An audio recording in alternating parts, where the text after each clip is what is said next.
Hi everybody, welcome to a new recipe video. I'm finally making my cheesecake recipe. For those of you who have watched the how to bake a perfect cheesecake crust video, I know you've been asking for this video, so here we go. I'm not gonna discuss in too much detail how to get the perfect cheesecake crust. You have to check out my other video for that. But we have some digestive biscuits which are crushed here, some butter and a little bit of salt. And you mix all of this and transfer straight into a springform pan. The springform pan has been lined with some parchment paper so that when you take it out of the pan, it really makes the job a lot easier. And I also talk about using a flat bottom glass like I have here. And for all those tips and tricks on how to get the perfect crust, do check out my other video. There's a link in the description box below. So I'm gonna place this in the fridge while I make the filling. So let's get started with that. Here is the ingredients list for the filling. You cannot make cheesecake without cream cheese. And yes, most of us have access to the Philadelphia cream cheese. So that's exactly what I'm using. And I'm using 2 packs of 175 grams each. And for making my cheesecake filling, I do like using a stand-up mixer. I sometimes do this by hand as well. The point is to not overmix the filling. So I'm using a paddle attachment. Again, this guarantees that I incorporate things in a very smooth manner without adding too much air in the batter. So once I have my cream cheese nice and smooth, I can add my sugar. And I'm gonna add this and start the mixer at the same time, all over low speed. And you let this stir until it's fully combined. Stop the mixer, and with every addition, what I like to do is to clean the sides of the bowl and also the scraper. It's important to do this because it's the only way we can ensure not to have a lumpy cheesecake batter. And that means creamy, smooth cheesecake. So for flavors, in this cheesecake I'm using some vanilla and also the zest of a lemon. And this I find works really well with the tanginess of the cheesecake. So I'm grating the lemon just to get that beautiful zest. We want to avoid getting to that white part of the peel. And we're ready to give this a blend. Once that's combined, we add our eggs. I'm using 2 whole eggs. The cheesecake that I'm making today is for about 3 to 4 people, so it's a relatively small portion. And I thought I would make this for me and my husband during the quarantine. We don't need to feed a crowd, so this is perfect for a smallish dessert. Those eggs are just about incorporated. We stop the mixer. And now I can add a little bit of cornstarch. This helps bind all these ingredients together and give it a bit of structure.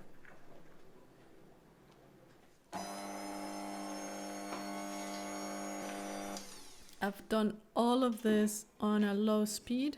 Again, I don't want to incorporate too much air into this batter because air will try to escape as it bakes and then you'll get those cracks in your cheesecake. And we don't want that.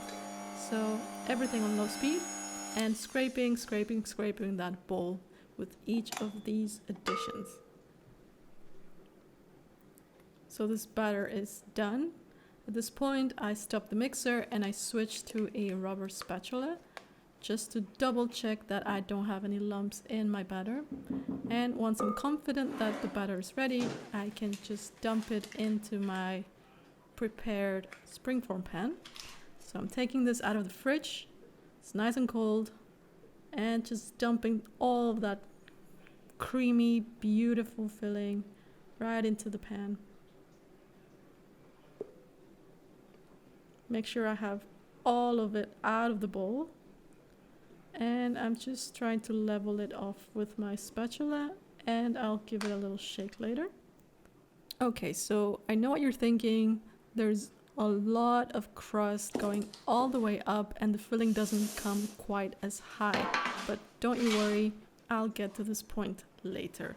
Right now we're ready to bake this, and I'm placing this on top of a baking tray for two reasons. The first, it's much easier to handle the cheesecake like this, and also the butter from the crust tends to leak out a little bit, and you want to catch that and not have it ruin your oven. So after the 50-minute mark, I give the pan a little shake, and the center of the cheesecake should be slightly jiggly. If that's the case, turn your oven off and crack the door open and let it come to room temperature this way. Once you can touch the tray, you can take it out of the oven. You can set it aside on the counter again until you can touch the actual pan.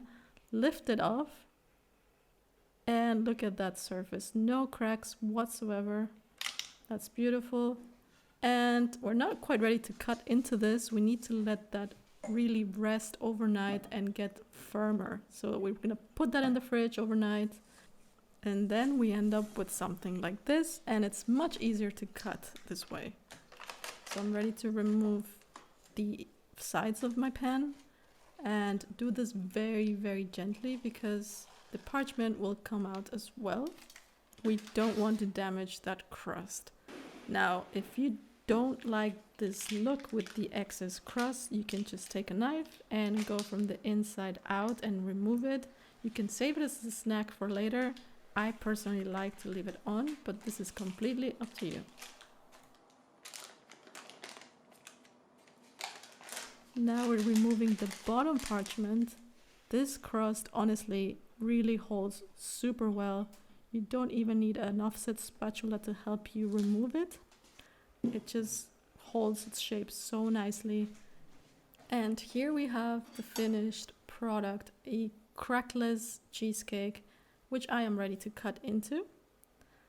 Like I said, I like a lot of crust in my cheesecake. I don't know about you. You might want to use a bit less of what I'm saying you should be using for your cheesecake crust. It really is up to you. But I personally find this combination just perfect. The ratio between that creamy filling and the cookie crust is just beautiful. You can see how creamy this filling is already. So I'm just gonna take a quick bite and show you guys what that looks like. It's so smooth, so creamy, tangy, and just delicious.